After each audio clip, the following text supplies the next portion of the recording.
It was on a rain-slicked evening in the early spring of 1892 that Sherlock Holmes received one of the most singular summonses of our acquaintance. I had been perusing the Gazette at Baker Street, my attention caught by a brief and unsatisfying paragraph concerning disturbances in Limehouse, when Mrs. Hudson entered with a card upon a tray. Holmes glanced at it, handed it to me, and rose at once. The name inscribed was Inspector Lestrade. Within moments the little inspector was shown in, his coat glistening with rain, his face set in that grim mixture of resolve and bafflement I had come to recognize as the prelude to Holmes's services being enlisted. "A most irregular business, Mr. Holmes," Lestrade began, without preamble. "A bookseller of Limehouse, Edmund Carew, was found dead last night under circumstances which no man at the Yard can rightly explain." Holmes's grey eyes sharpened. "Carew, the antiquarian? He once procured for me a rare Persian treatise on poisons. A precise fellow, excessively methodical. He is dead, you say? How?" "In his own study, locked from within. The neighbors assumed he had fallen asleep at his desk, but the doctor discovered a small puncture just beneath the ear, no larger than a pinprick. Poison, beyond question. Yet there was no sign of a struggle, no weapon present, and no means by which his assailant could have entered or departed." "A sealed chamber," Holmes murmured. "Intriguing." "There is more," Lestrade continued. "A number of rare volumes are missing from his shelves. Chief among them a 15th-century folio, said to contain translations of obscure Chinese manuscripts. The book alone is worth a fortune, but the manner of Carew's death suggests a motive darker than theft." Holmes' long fingers steepled beneath his chin. A locked room, a vanished Oriental text, and a victim known for his scrupulous orderliness. "Watson, we must go at once." And so, within the hour, we were conveyed eastward by cab through the misty thoroughfares until the damp breath of the Thames reached us. Limehouse lay swathed in fog, its lamps little more than wavering orbs above the cobbles. Dockside smells of tar, smoke, and brine hung heavy in the air. Lestrade, seated opposite, gave us what particulars he had gathered. "The shop stands in Narrow Street, hard by the river," said he. "Neighbors report nothing out of the ordinary, save that Carew was at his desk late into the night, scratching away with his pen. When no sound came by morning and the shop remained closed, a constable was summoned. The door was broken down, the man was dead, the room locked, the key still in the lock from within." Holmes leaned forward. "And the writing upon his desk?" "A single sheet, half finished. I have it with me." Lestrade patted his breast pocket, but Holmes raised a hand. "Later. Let us observe the facts first. Words have a way of misleading the eye." The cab drew up before a narrow shop whose faded sign read, "Carew and Sons, Booksellers." Dust filmed the windows, and behind them the ranks of tomes lay in shadowy disarray. A constable on watch saluted as we entered. Inside, the air was thick with the scent of leather and paper. Our boots creaked upon bare boards as Lestrade led us to a stair at the rear. The chamber above was small, lined with shelves, and dominated by a writing desk near the center. There sat Edmund Carew, slumped forward in death, his head resting upon folded arms. His spectacles had slipped awry, and a lamp burned low beside him. The mark Lestrade had described was visible beneath the left ear. Minute, but ominous. Holmes approached with silent precision, examining the wound, the man's hands, and the arrangement of the desk. He lifted Carew's right hand delicately. "Note, Watson, no ink upon the forefinger or thumb." "Yet he was said to have been writing late into the night," I observed. Holmes pointed to the unfinished sheet upon the desk. A thick blot of ink marked the end of the last word, as though the pen had paused too long. He began a sentence, and was abruptly interrupted. The absence of ink upon his fingers shows that the act was not recent. The scene is arranged. He turned to the inkstand, lifted it, and frowned. A faint rattle within prompted him to unscrew the cap. He sniffed, his nostrils twitching. Bitter. Chemical. Watson, observe the discoloration upon the rim. This vessel has held more than mere ink. If Caro was poisoned, the means may well be before us. Holmes replaced the inkstand and moved to the windows. The bolts were firm, the sills thick with undisturbed dust. The chimney was too narrow for passage. At the door he examined the lock minutely, then the threshold. Key inside. No marks of intrusion, he murmured. Yet the scratches upon the brass show habitual locking. Caro was a man who kept his chamber secured. We must consider not how an intruder entered, but whether one entered at all. I confess I could make little of his words. The chamber seemed to me the very model of impossibility. Holmes now turned his attention to the shelves. Several gaps yawned where books had been removed. The largest bore a small tag inscribed Oriental Manuscripts, Volnera Fur. The missing folio, said Lestrade. Worth hundreds at least.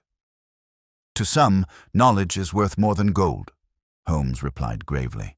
The contents of that book may be motive enough. He stooped suddenly and drew from beneath the desk a scrap of charred paper.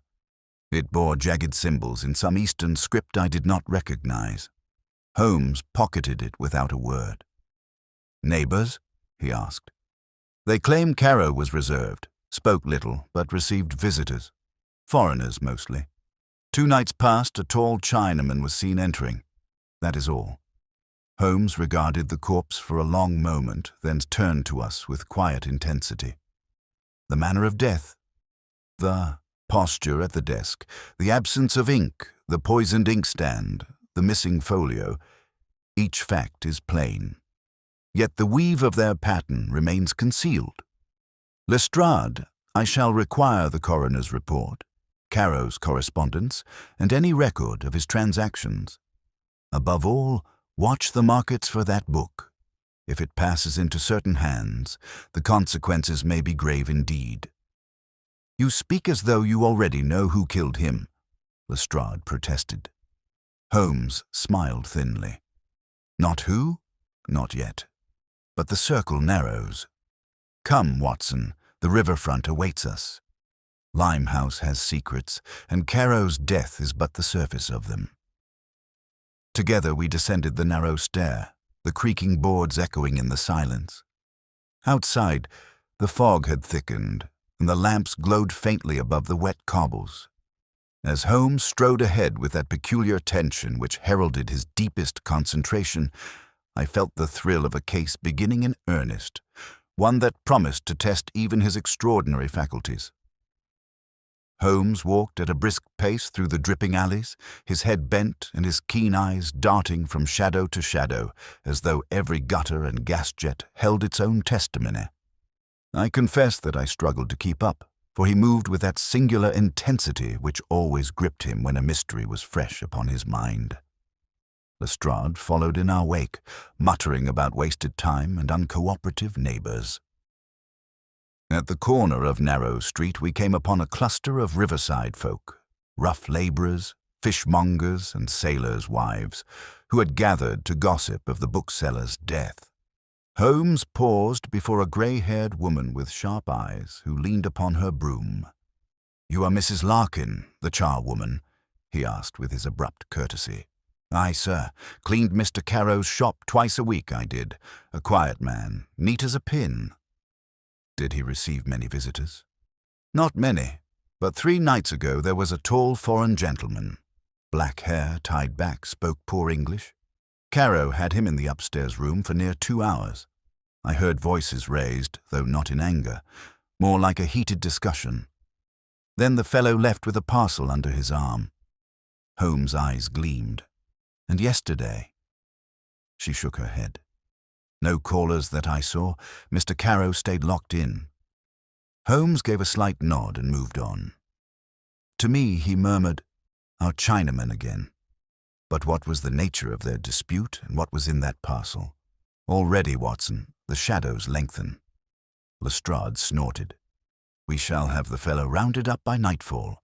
Half the yard knows the opium dens where such men can be found. Pray do so, Holmes replied evenly. Yet do not assume too quickly that his hand dealt the blow. Sometimes the most visible figure is placed there for our convenience.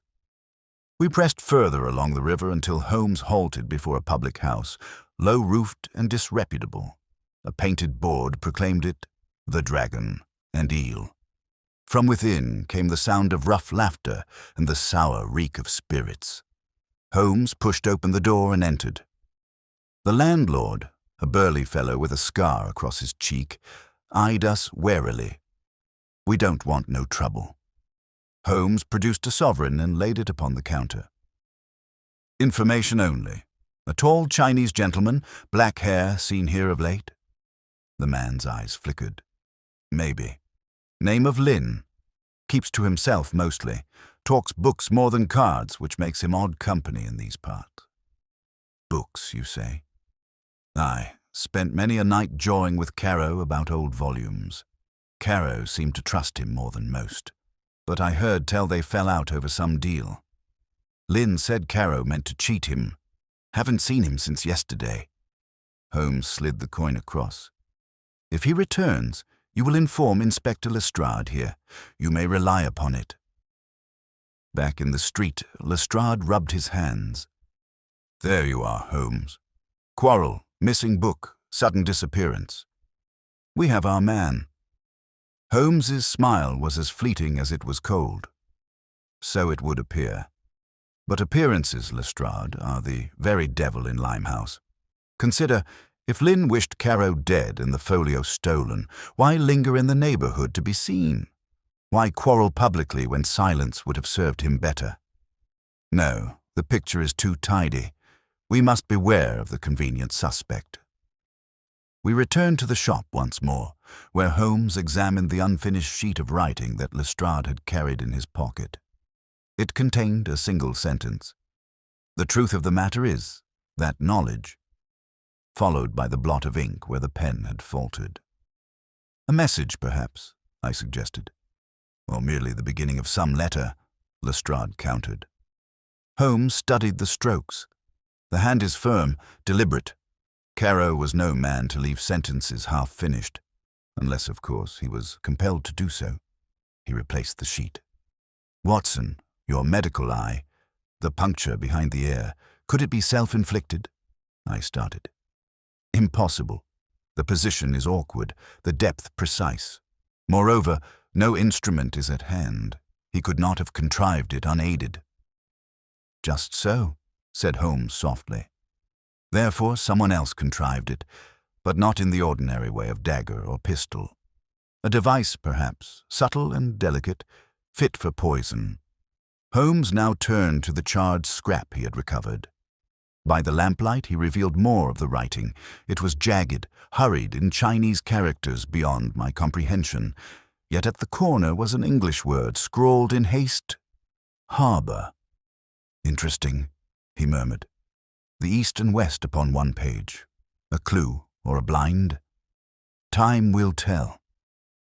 Our deliberations were interrupted by a constable who entered breathless. Inspector, we've found someone. A dockhand swears he saw Mr. Caro with another man not 3 nights past. Not the Chinaman. An English gentleman, well-dressed, with a scar upon his temple. Lestrade's eyes lit with triumph. Holmes, we have a second suspect. Holmes merely inclined his head.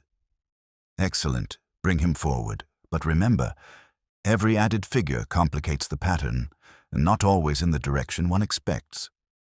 As the constable departed, Holmes turned to me, his gaze intense. Watson, observe how swiftly suspicion has leapt from one to another. First Lin, now this unknown gentleman. This is the very essence of misdirection. Someone, somewhere, is arranging matters so that the hounds chase where they are led. Until we discern the true scent, we must tread carefully indeed. That night, as we rode back toward Baker Street, I could not rid myself of the impression that the case was deepening with every step. Caro's locked chamber, the missing folio, the foreign visitor, the scarred Englishman.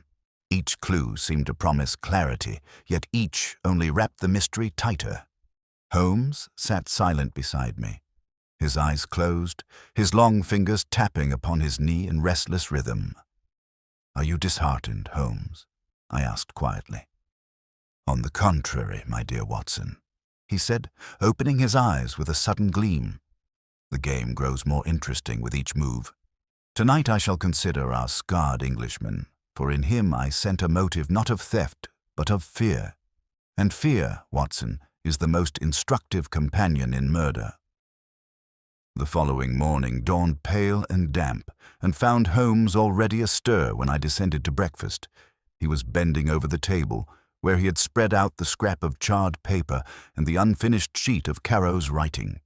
His dressing gown hung loose about him, and the familiar pipe jutted from his lips, but his eyes were sharp and restless. "You observe, Watson," he said as I entered, "that the English word harbour is written in a different ink from the Chinese characters." He switched pens. "Why?" I glanced at the paper. Perhaps because one had run dry. An obvious suggestion, too obvious.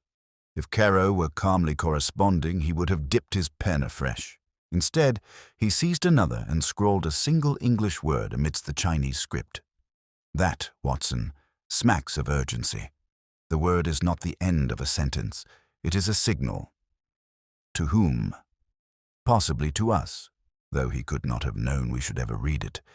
More likely to some trusted party who would understand its meaning. He tapped the page. A dying man's message often proves more eloquent than volumes of testimony. Before I could reply, Mrs. Hudson entered with a note delivered by hand. Holmes slit it open, read swiftly, and tossed it across. "The scarred man has been identified as Mr. Percival Kane, a shipping agent. He admits to visiting Caro on business, but denies any quarrel. Claims ignorance of the folio. Regards, Lestrade." Holmes's eyes narrowed. Kane, a shipping agent, and Caro writes the word harbour. Curious, is it not?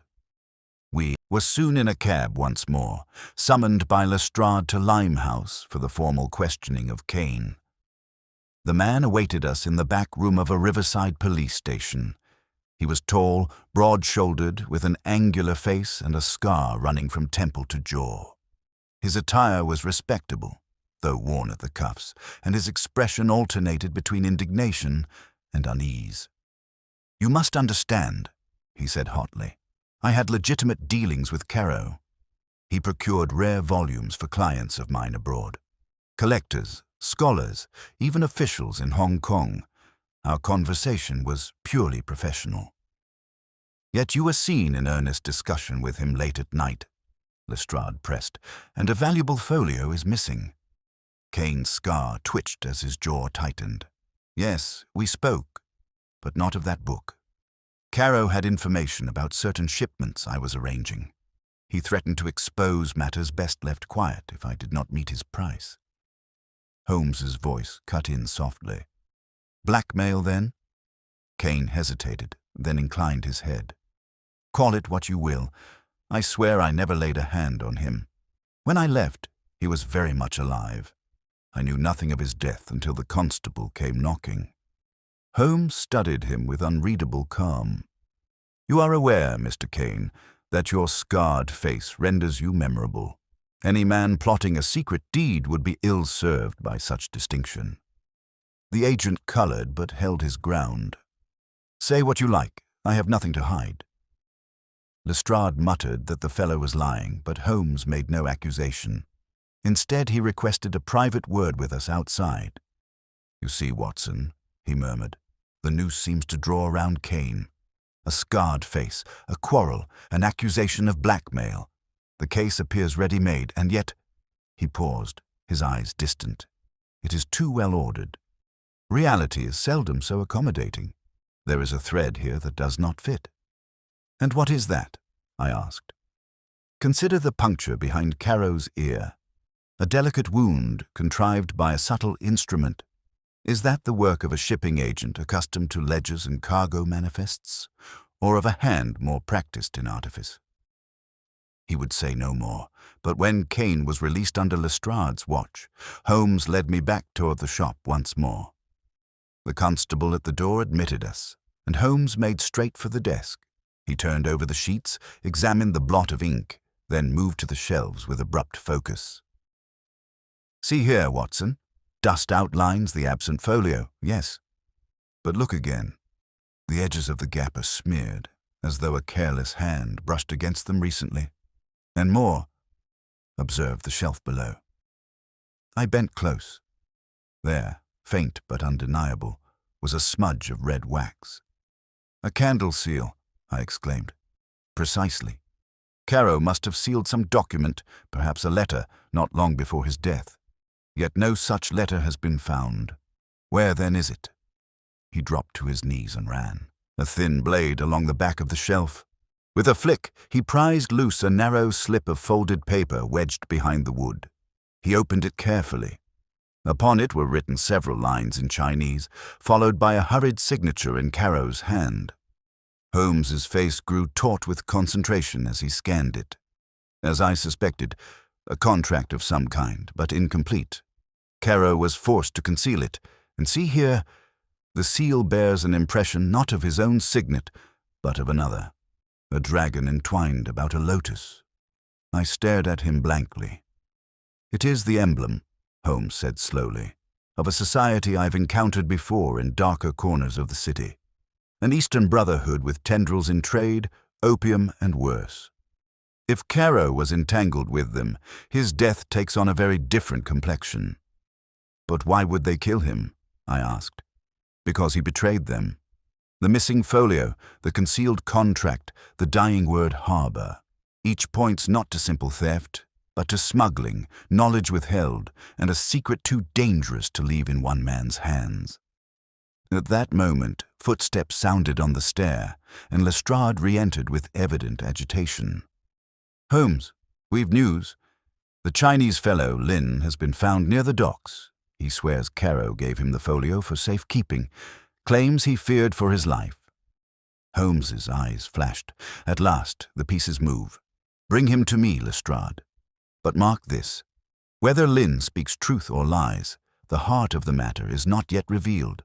Someone stands behind these puppets, guiding their strings, and that, Watson, is the inconsistency which I alone perceive." Lin was brought before us that same afternoon, escorted by 2 constables who looked none too comfortable in their duty. He was a tall man of grave bearing, his hair bound neatly, his eyes dark and searching. Though his clothing was worn, his manner had a dignity that set him apart from the rough dockside rabble. Holmes regarded him silently for a long moment before speaking. "You are called Lin?" The man inclined his head. "Lin Yao, scholar. I study the writings of my country, and I traded with Mr. Caro for books rare even in the East. He was my friend." "Your friend?" Lestrade interjected harshly. "You quarreled with him, so the neighbors say. You left his shop with a parcel 2 nights ago, and now the man is dead and his most valuable folio missing."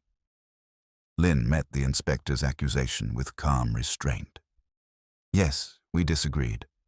But our voices were raised not in hatred, only in passion. Caro feared he was in danger.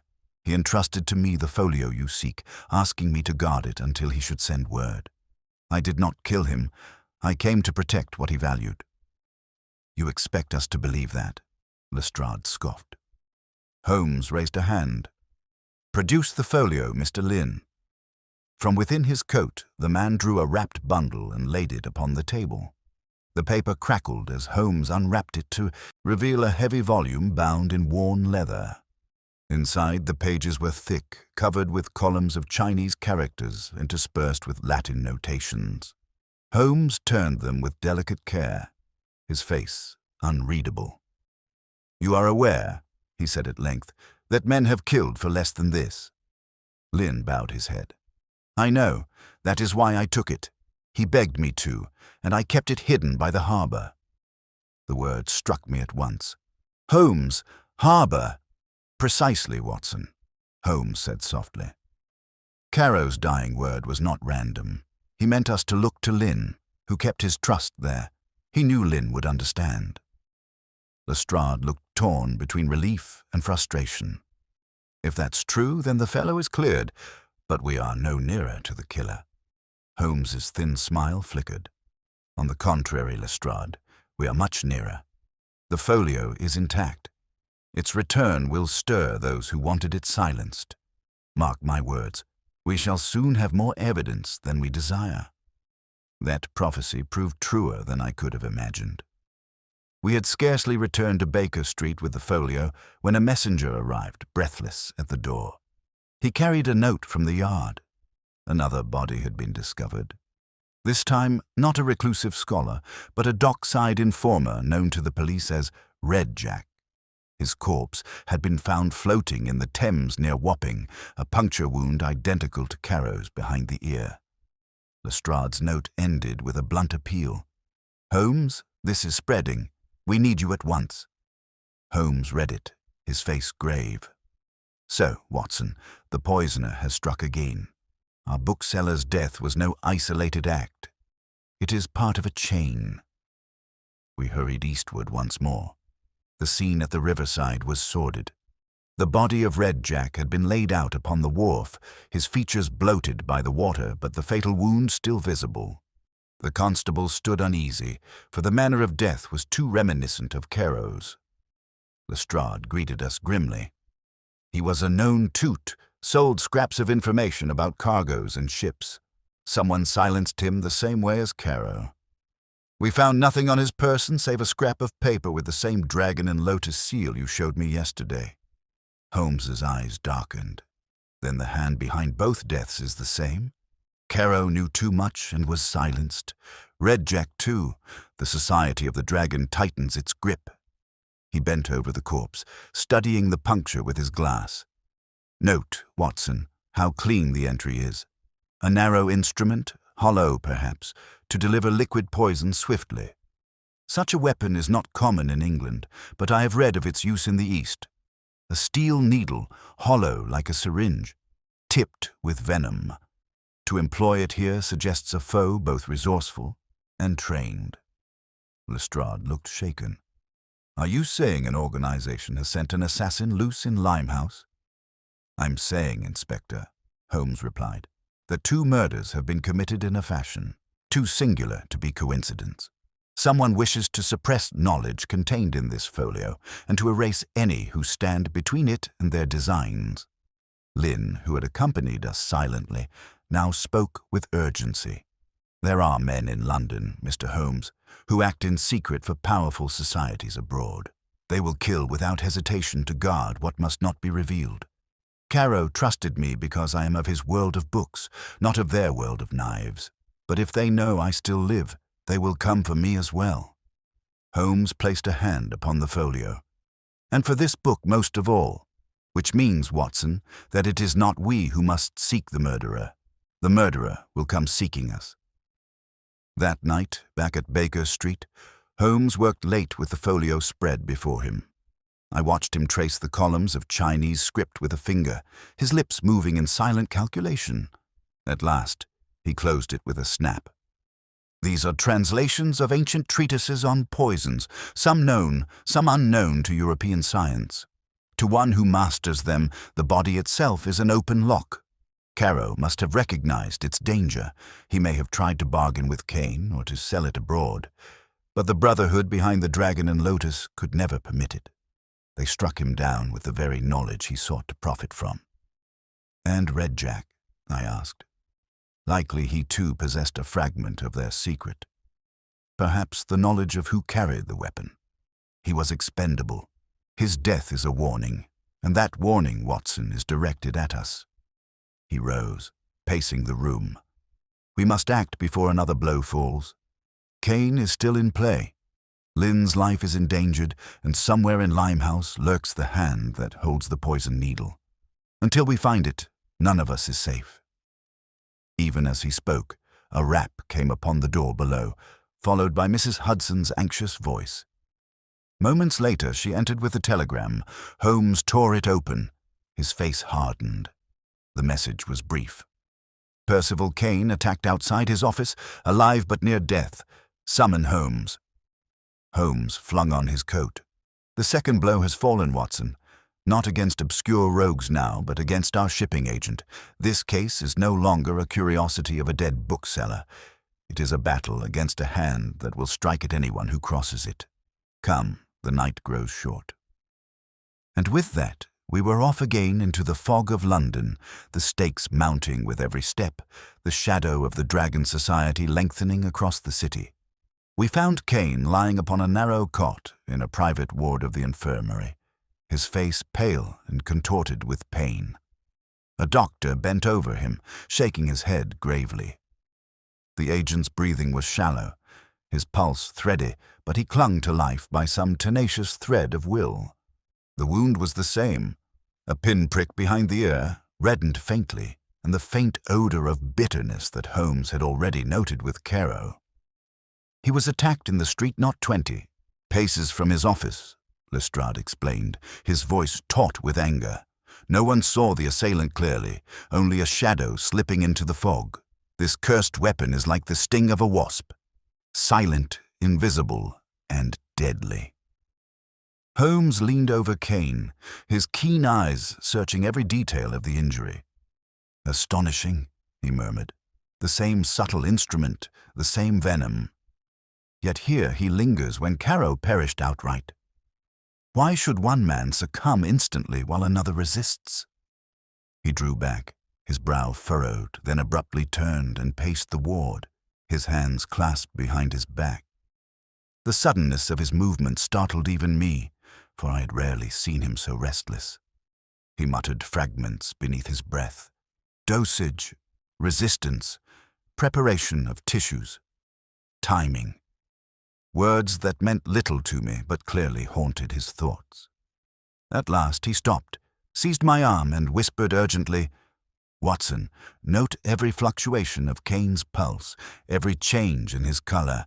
I must compare. Time is the one variable we must master." For hours he sat at the bedside, refusing food or rest, watching with hawk-like intensity while I tended to the patient. Once, when the doctor suggested an opiate for the pain, Holmes snapped so sharply that the man withdrew at once. "No, no, we must observe undisturbed. The truth is in the interval, not in the treatment." By the small hours, Kane's breathing steadied somewhat. Holmes rose suddenly, his face gaunt from fatigue, and strode into the corridor. I followed him. "Watson," he said in a low voice, "the difference between Caro and Kane lies not in the poison, but in the preparation." Caro's body bore no resistance. He was the chosen victim, struck without defense. But Kane anticipated danger. I believe he fortified himself. Fortified. Holmes's eyes gleamed. "You recall that he is a shipping agent, dealing with goods from every corner of the globe. I suspect he had some knowledge of this society's methods and took precautions. Perhaps tinctures, perhaps inoculations. Something slowed the poison's work. That is why he yet lives." Before I could press him, a constable hurried in with a new report. "Inspector, we searched Kane's office, as you ordered. Found this in his desk." He produced a small wooden box. Inside lay several files, their labels marked in both English and Chinese. Holmes took one up, uncorked it, and sniffed. A faintly acrid scent filled the air. As I thought, preparations against venom derived from Eastern sources. Kane was no stranger to the threat. He knew he was playing a dangerous game. Lestrade muttered, "Which means he knew far more than he told us." Holmes's expression grew hard. Indeed, he bargained with Caro over secrets of the Dragon Society, secrets bound in that folio, but the society struck them both down. Kane was fortunate or prepared. Yet even as he lies here, the true culprit walks free. From that moment, Holmes grew more erratic in his behavior. He flitted from Kane's bedside to the folio, from Lestrade's questions to Lynn's guarded silences. At times he seemed wholly absorbed, at others so distracted that I could scarcely reach him.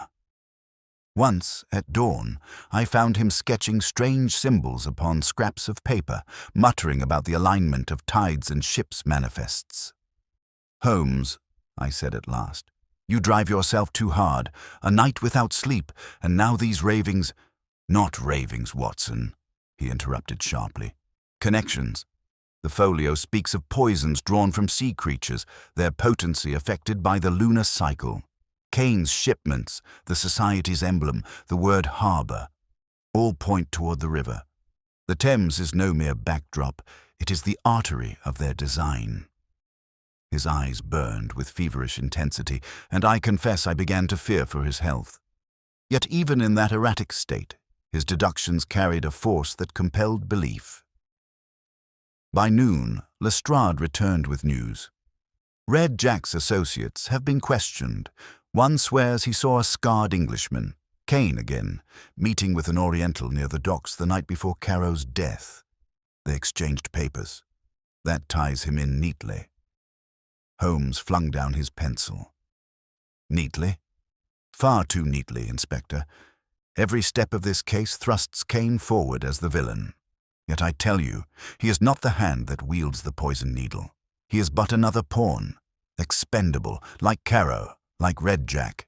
The true master hides in the smoke."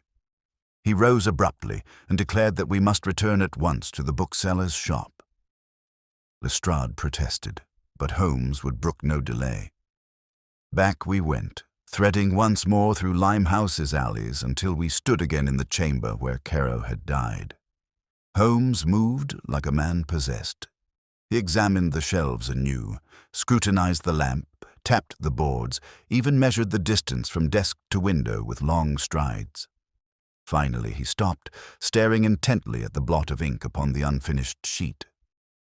"Watson," he said softly, "this blot is not of ordinary ink." I bent closer. The pool was glossy, darker than it ought to be, with a faint crystalline sheen upon its surface.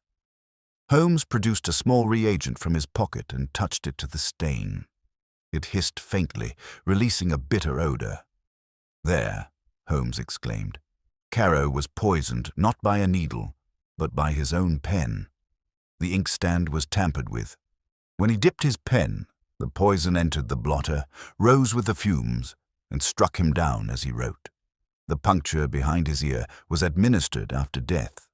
A false signature to make us believe in the assassin's needle. Someone wished us to connect his fate with that of the others." I gasped. Then Caro's death was staged. Staged most carefully. He was silenced by a scholar's tool, not a killer's blade. The puncture is the deception. That, Watson, is the hidden inconsistency. Lestrade swore under his breath. "Then who—" But Holmes silenced him with a gesture. His eyes shone now with triumph. "The trap is set, Lestrade. We need only wait for the spider to reveal itself, for whoever arranged this tableau will not rest while the folio remains beyond reach." And with that, Holmes seized his coat, declaring that he must spend the night in Limehouse, disguised among the dockside crowds. "Watson, I shall go where the poisoner goes. Keep Lynn safe, guard the folio, and trust that I shall return with the truth." Before I could protest, he was gone into the mist, leaving us with the folio and the uneasy knowledge that the case had turned yet another corner. The night that followed was one of the most anxious of my recollection. Holmes had departed with his usual abruptness, leaving neither hint of his disguise nor word of his destination. Only once had I seen him so restless, when he pursued Moriarty across the channel. But this time the enemy was less defined, more spectral, which made the danger feel doubly grave. Lestrade and I remained at Baker Street with Lynn, who sat silently by the fire, the folio resting on the table between us. Its cracked leather binding seemed almost to breathe menace, as though the secrets contained within were alive and restless to escape. "We should have locked it up at the Yard," Lestrade muttered for the 10th time. Holmes's absence had made him uneasy. I reminded him of Holmes's instruction, that the folio itself was bait.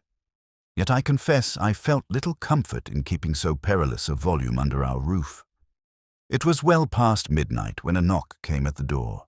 I started violently, but Mrs. Hudson's voice called that it was only a messenger.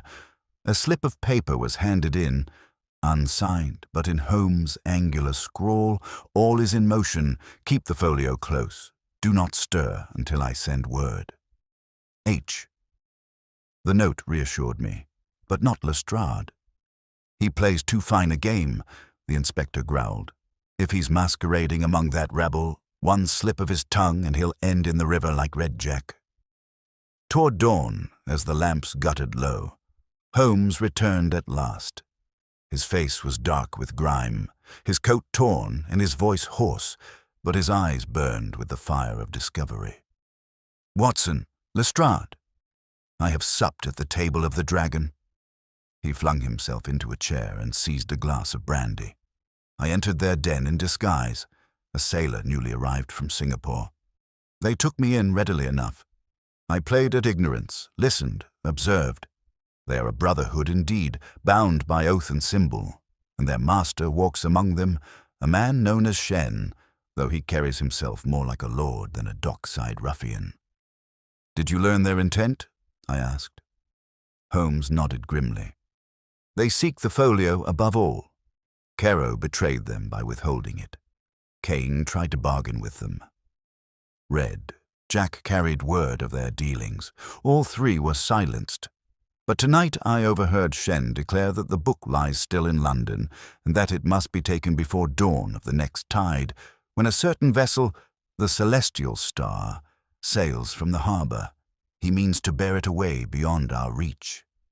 Lestrade leapt to his feet. "Then we'll raid the den and take the lot of them." "No," Holmes said sharply. "That would scatter them like rats, and the folio would vanish in the chaos. We must draw Shen to us, here, where the trap is laid." He fixed his gaze upon Lin. "You, sir, are the key. They will expect you to deliver the book. You must play the part." Lin inclined his head solemnly. "If it will bring justice for my friend, I shall do as you ask." Holmes laid out his plan with rapid precision. Lin would be seen at dusk carrying the folio along the riverside, as if making for the docks. Word would reach Shen, who would not resist so tempting a sight. Meanwhile, Lestrade's men would lie in wait, and Holmes, in yet another guise, would shadow the movements unseen. "Watson," Holmes said, turning to me, "you will remain by Lin's side. Your task is simple. Keep him alive. Do not let him out of your sight until I give the signal. The folio is bait, but it must appear genuine. At the decisive moment, Shen will reveal himself, and then the true hand will be caught." I protested at being cast as mere guardian, but Holmes silenced me with one of his rare smiles. "You are the only man I trust, my dear fellow. While I chase shadows, you stand firm in daylight. That steadiness may prove the difference between success and failure." The remainder of the day passed in nervous anticipation. By evening, Lin and I set out along the waterfront, the folio tucked visibly under his arm. The tide was running high, the masts of ships rising like black spears against the fading sky. Lestrade's constables melted into the shadows of warehouses and alleys, while Holmes had already vanished on his solitary errand. We had not gone far before I felt eyes upon us. Men loitered by the taverns, rough figures whispered at corners, and once a child darted off after glancing at the folio. Word was spreading swiftly. "Courage, Mr. Lin," I murmured. He inclined his head. "I do not fear for myself, Dr. Watson, only that the book must not pass into their hands." At that instant, a figure stepped from a doorway. Tall, commanding, with a presence that seemed to hush the very street. His dark eyes gleamed, and upon his hand he wore a ring bearing the dragon and lotus seal. "Mr. Lin," he said in a voice smooth as silk, "you have what belongs to us. Give it, and no harm will befall you. Shen, the master of the Brotherhood." Lin clutched the folio tighter, his face pale but resolute. It was Caro's wish that it be protected. I will not yield it to murderers." Shen's smile was cold. He raised a hand. From the shadows, 6 men advanced, each bearing that same mark of the society. I confess my heart faltered. Lynn and I were hopelessly outnumbered, yet even as the circle closed, a signal pierced the air. A sharp whistle, thrice repeated. In an instant, Lestrade's men sprang from hiding, truncheons raised, and the alley erupted into struggle. But amidst the tumult, Shen slipped like smoke, vanishing toward the wharf. And in that moment, Holmes appeared, disguised no longer, his voice cutting through the din. "Watson, after him. The true test lies ahead." I dashed after Holmes without a moment's hesitation, the press of men and the clamor of battle fading behind me. Shen moved swiftly, his cloak flowing as he darted through the twisting lanes that led to the river. Holmes was only a few paces ahead, his long strides devouring the ground, his figure ghostly in the shifting fog. I followed, revolver in hand, my heart pounding with the knowledge that we pursued the true architect of Caro's death. We burst onto the wharf where the masts of the Celestial Star loomed above the mist. Lanterns swung in the rigging, casting fitful light upon crates and coils of rope. Shen ran with the grace of a man well acquainted with flight, slipping over obstacles, pausing only to glance behind with eyes that glowed like embers. Holmes never faltered. "Watson," he cried. "Head him off by the warehouses. Quick!" I obeyed, plunging into a side passage that curved back toward the quay. Shen saw me and swerved, but the maneuver slowed him just enough for Holmes to close in. They clashed near a stack of barrels, Shen striking with surprising force, Holmes parrying with agility. In the struggle, the man produced a thin steel tube, no longer than a quill. The weapon! I raised my revolver, but Holmes shouted, "No firearms! The docks will be in uproar!" He twisted Shen's arm, sending the instrument clattering onto the stones. It was indeed a hollow needle, gleaming with a sinister light. Holmes kicked it aside, but Shen broke free and vaulted toward the gangplank of the waiting ship. By then, Lestrade and his men had caught up, dragging prisoners from the alley fight. "After him," Holmes commanded. "Do not let the ship sail." But the sailors aboard the Celestial Star were already heaving at the lines. The vessel stirred, its hull groaning as it shifted against the tide. Shen leapt aboard with the agility of a cat. Holmes turned to me, his face pale but determined. "Watson, we cannot let him escape. The folio must not leave England. Come!" Without another word, he sprang onto the gangplank. I followed, though not without a tremor of doubt, for the ship loomed dark and menacing, its crew clearly in league with Shen. On deck, chaos reigned. Sailors brandished belaying pins and knives. Lestrade's men swarmed behind us, and amidst it all, Shen moved with calculated fury. He fought like a man who knew his cause lost, but meant to take us with him.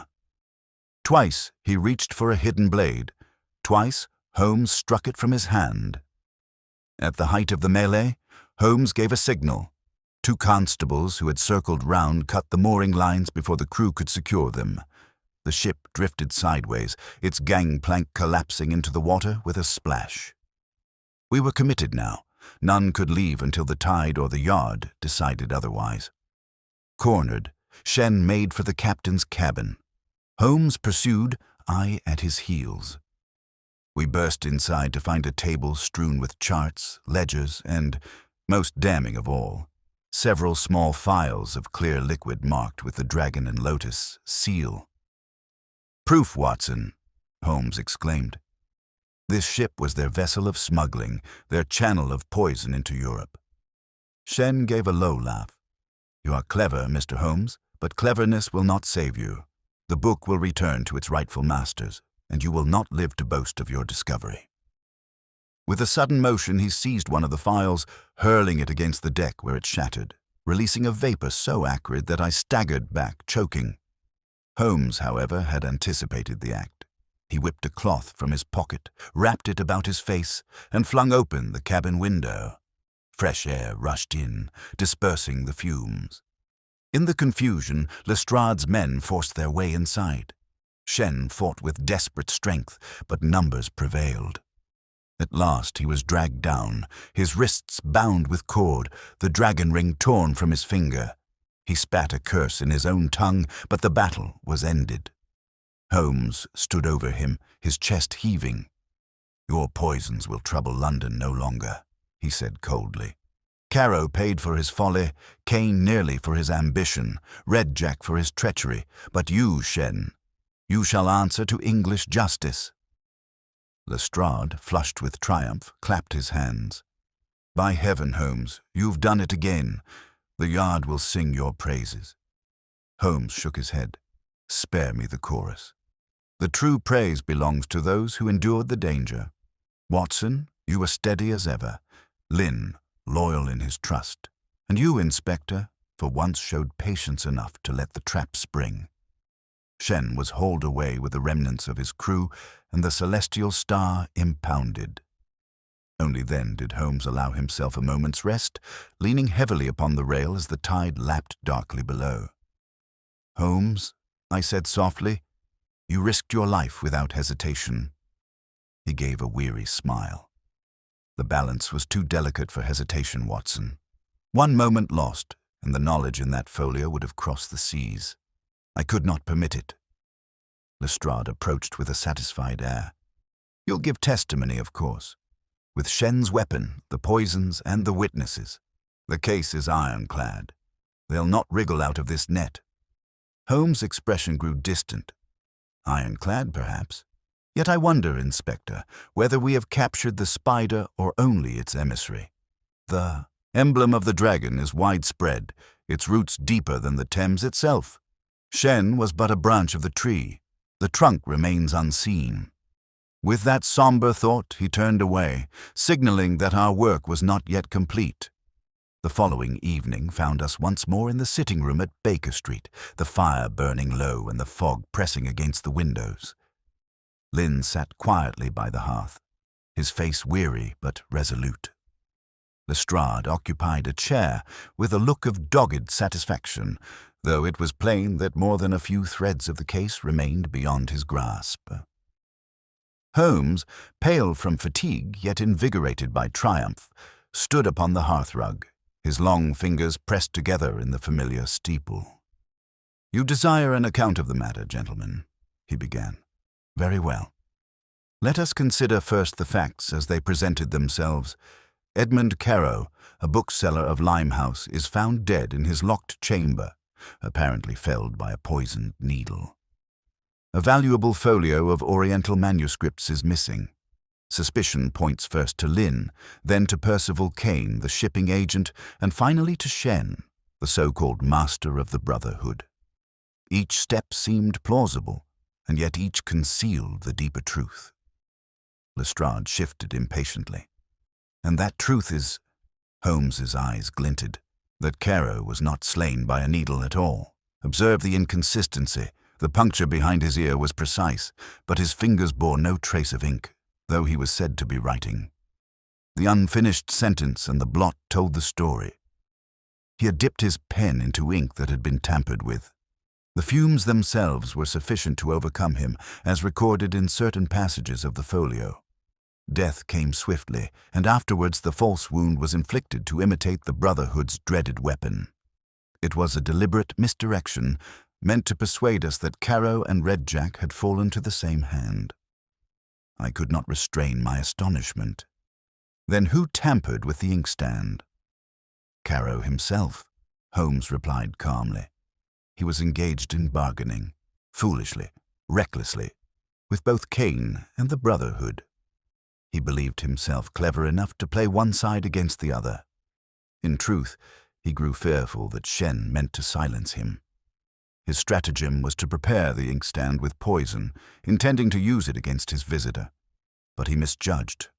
While writing, he inhaled the fumes himself. In short, Caro was the author of his own demise. A murmur of surprise ran round the room. Lestrade frowned. But the missing folio? Holmes gestured toward Lynn. He entrusted it to Mr. Lynn as a safeguard. That, too, is telling. He wished to keep it from Kane, whom he distrusted, and from Shen, whom he feared. His dying word, harbor, pointed not to Kane but to Lynn, who had hidden the folio near the docks. Thus the riddle of the message is solved. And Red Jack? I asked. Red Jack had knowledge of Shen's dealings with Kane. The Brotherhood silenced him with the needle, making use of the very weapon Caro had sought to imitate. Thus his death was genuine, while Caro's was a masquerade. Lestrade grumbled. And Kane? He confessed to blackmail. Surely he had motive enough. Indeed he did, Holmes agreed. But Kane's ambition was monetary, not murderous. He attempted to profit by threatening exposure of Caro's double-dealing. The files found in his desk prove he knew of the society's venom and armed himself against it. That is why he survived his encounter with Shen's assassin, though barely. But Kane was no killer. He was another pawn upon the board. Holmes paced before the fire, his voice low and deliberate. The true architect was Shen. He recognized the danger of the folio falling into European hands. He sought to recover it, to punish betrayal, and to continue his trade of poisons through the celestial star. Caro died by his own trap, but Shen exploited the event, adding the false wound so that blame might fall upon others.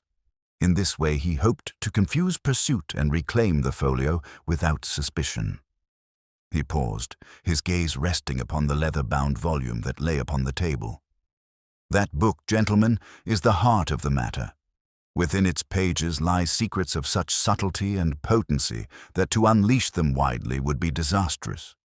Caro saw only profit. Kane saw only leverage. Shen saw both danger and power. Each man's fate was sealed by how he valued it. Lynn spoke quietly for the first time. And now, Mr. Holmes, what will become of the folio? Holmes regarded him gravely. It will pass to the authorities, who I trust will consign it to secure keeping, if not destruction. For knowledge may enlighten, but it may also enslave, and this knowledge is a chain better broken than worn. There was silence, broken only by the crackle of the fire. At length Lestrade rose. Well, Holmes, you've untangled the web as usual. I'll see Shen locked away for good. The Yard will take the credit, but will not forget whose brain caught him. Holmes waved the compliment aside with impatience. Spare me, Inspector. Praise is but noise, and noise hinders thought. The case is concluded. That is sufficient. Lestrade departed soon after, taking with him the evidence and the triumphant air of a man certain of headlines. Lynn bowed deeply to Holmes, expressing gratitude in few but heartfelt words, before retiring for the night. At last, Holmes and I were alone. I watched him sink into his chair, pipe in hand, his face drawn yet thoughtful. "You are troubled, Holmes," I said gently. He gave a slight smile. "Only with the awareness, Watson, that for every web we cut, another is spun in shadow. Shen is taken, but the Brotherhood remains. Still, we have thwarted their design for now, and perhaps that is all any man can claim." He leaned back, letting the smoke curl upward. "Come, Watson. Tomorrow there will be another problem to vex the Yard, another foolishness to be corrected. Let us rest content that this chapter of poison and parchment is closed." And so, with the fire dying low and London's fog pressing ever against the panes, we let the night draw a curtain upon the strange case of the bookseller of Limehouse. In the days that followed, London hummed with rumors of the Limehouse affair. The newspapers spoke of a foreign conspiracy and congratulated Scotland Yard on its vigilance. The name of Inspector Lestrade was much paraded, though the reports bore little resemblance to the reality I had witnessed. Holmes' part in the matter was scarcely mentioned, and that suited him entirely. He had returned to his usual languid state, lounging upon the sofa with pipe and violin, as though the preceding week had been but an intellectual exercise rather than a brush with death. Shen and his crew were committed for trial. Kane, weak but recovering, gave testimony from his sickbed, and Lin likewise bore witness, though reluctantly. The folio was placed under seal at the British Museum, pending a decision from higher authorities as to its ultimate fate. I confess I felt uneasy at leaving so baleful a volume within the reach of curious scholars, but Holmes assured me that it was likely to gather dust in some vault rather than wreak havoc upon mankind. "It is a question," he remarked one evening, "whether knowledge is in itself dangerous, or only the use to which it is put. Caro sought to profit, Kane to extort, Shen to preserve and exploit. Each perished or was undone by his own motive. The folio remains unchanged, mute paper, waiting only for a hand to misuse it." "And what of Lin?" I asked. "He has returned to his studies," Holmes replied. "A man of integrity, though marked by sorrow. Caro was his friend. It is a bitter thing to survive one's companions, yet he will endure. His loyalty saved us much grief." As for myself, I could not dismiss the image of Caro slumped over his desk, felled by his own contrivance. Nor could I forget the silent dead eyes of Red Jack upon the wharf, or the venomous gleam of Shen's needle. The case had left its shadow upon my thoughts, for it showed not only the cruelty of man, but also the peril of tampering with forces one cannot control. One afternoon, some fortnight after the trial, I ventured to the museum to satisfy my curiosity. The folio had indeed been secured in a locked case, under the care of a most conscientious curator who assured me that no one would be permitted to consult it without highest authority. I gazed upon the faded binding and felt a chill. To think that lines of ink, strokes of quill, could carry death more certain than the sharpest blade. I left with the conviction that Holmes was right. Some knowledge is better buried. That evening I recounted my impressions to him. He listened with half-closed eyes, the violin resting across his knees. "You moralize, Watson," he said with a faint smile, "and rightly so. Yet I, who live by analysis, see in the case only a perfect example of human folly. Caro, puffed up with cunning, poisons himself with his own device. Kane, greedy for profit, is nearly slain for it. Shen, confident in his power, overreaches and falls into the net. Each thought himself master, and each was mastered in turn." He set the violin to his chin and drew from it a low, thoughtful chord. "It is not the ink, Watson, nor the needle, nor the poison that matters. It is the hand that guides them, and no man, however clever, is immune to error." Thereafter he relapsed into music, and I did not press him further. Some weeks later we received a note from Lestrade, terse and businesslike. Shen had been sentenced to life imprisonment, his crew scattered, the celestial star sold into honest service.